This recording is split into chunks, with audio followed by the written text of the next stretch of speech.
좋은 기획은 경제적인 이익을 창조하고 사람들의 인식마저 바꿉니다. 거기서 한 발 더 나아간 위대한 기획은 한 민족의 미래와 운명까지 바꿔놓습니다. 오늘은 한반도에서 문명이 시작한 이래 최고의 기획이자 한 민족의 운명을 송두리째 바꾼 한 사람의 고뇌 어린 창작 과정에 대해 소개하고자 합니다. 기획의 동기는 욕망의 결핍입니다. 사람들은 충족하고 싶은 욕구가 있을 때 비로소 문제의 원인을 찾고 해결 방법을 찾기 때문입니다. 왕은 결핍이 별로 없는 거의 모든 욕망이 채워진 지위입니다. 말 한마디면 하고 싶은 일은 다 할 수 있죠. 중세 프랑스의 태양왕 루이 14세나 중국 진시황의 절대 권력을 상기해 보십시오.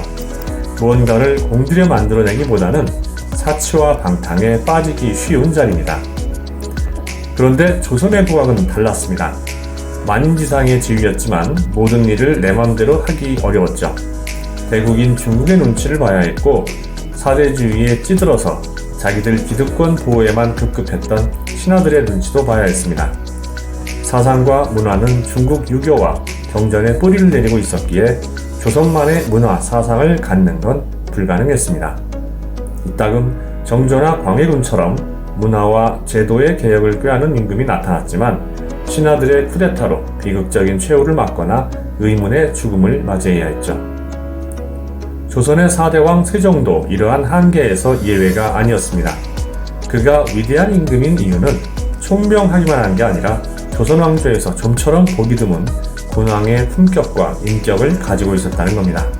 통치자로서 백성들의 삶과 국가의 미래를 살필 줄 알았던 겁니다. 조선시대 왕과 신하들의 정치는 한마디로 그들만의 리그였습니다.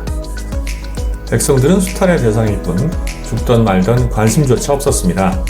조선 최고의 무능한 임금이던 선조가 왜군을 피해 도망칠 때 오죽하면 백성들이 욕을 하며 그 행렬을 막았겠습니까?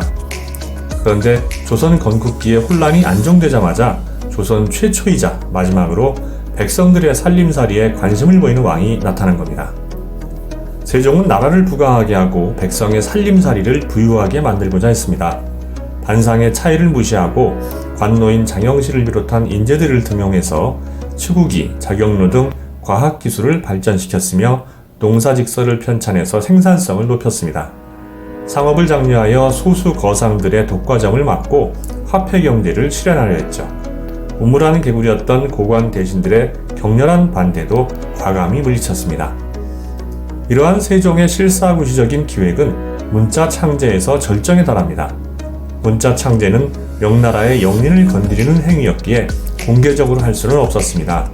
이 부분에서 정말로 이해가 안 되는 건 모든 걸 다 가진 국왕이 왜 굳이 왕위와 국가의 운명을 걸면서까지 백성들을 위한 문자를 만들려고 했냐는 겁니다. 기득권 입장에서 보면 백성들이 문자를 모르는 게 훨씬 편한데 말입니다. 어떻게 보면 세종은 지독할 정도로 원리주의자였거나 아니면 상상을 초월하는 나르시시스트였는지도 모르겠습니다. 이정명 작가의 뿌리 깊은 나무는 이러한 의문에 대해 상상력과 역사적 사실을 섞어서 매우 흥미롭게 또는 감명 깊게 세종의 심리를 따라갑니다. 주인공인 채윤이 궁중에서 벌어진 연쇄살인 사건의 미스터리를 파헤치는 과정에서 역사의 장막에 가려져 있던 세종과 기득권 세력의 피 튀기는 알력이 그 비밀을 드러냅니다. 역사 교과서로 아는 세종대왕은 위대한 성군이자 위인으로 거리감이 많이 느껴지는 게 사실입니다. 역사소설인 뿌리 깊은 나무에 등장하는 세종대왕은 우리와 똑같이 친한 사람의 안위를 고심하고 도모하는 일이 잘못될까 두려워하며 괴로워하고 나약한 모습을 보이는 인간입니다. 자신의 과거 저술과 한글 창제에 대한 명나라의 추궁이 두렵습니다. 호의를 전담한 신하이기 전에 동료이자 친구이던 측근을 죽게 내버려둘 수밖에 없는 자신의 나약함에 몸서리칩니다. 절절하면서도 안타까운 인간으로서의 모습이 교과서로 알고 있던 세종대왕보다 훨씬 인상적으로 개인적으로 다가오죠. 세종은 개혁정치에 사사건건 반기를 들던 지편전 대제학 최만리를 악마의 옹호자로 활용할 정도로 공명정대한 왕이었습니다.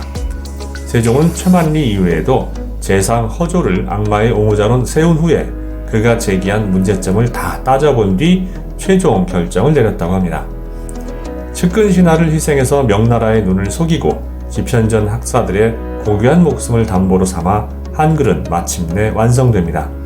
조선의 문화 독립을 위해 조선만의 문자를 만든다는 어떻게 보면 허황된 목적처럼 보이는 그러한 목표를 위해 세종 자신의 역량과 조선 최고 인재들의 역량을 쏟아부은 결과였습니다. 한글은 우리가 중국의 문화 지배에서 벗어나 독자적인 문화를 이룰 수 있는 원동력이었습니다. 한글이 없었다면 우리는 지금도 한자와 중국어를 국어로 사용하며 중국 문화 속국의 2등 국민으로 살고 있었을지 모릅니다. 한글이 갖는 영향력을 잘 알고 있었기에 일본은 식민지 통치를 시작하면서 한글부터 없애려고 했습니다. 이처럼 위대한 상품, 위대한 기획을 다시 볼 수 있을까요? 마지막으로 국내보다 오히려 외국에서 그 가치와 우수성을 인정받는 한글에 대한 외국 인사들의 평가를 소개하며 끝을 맺겠습니다.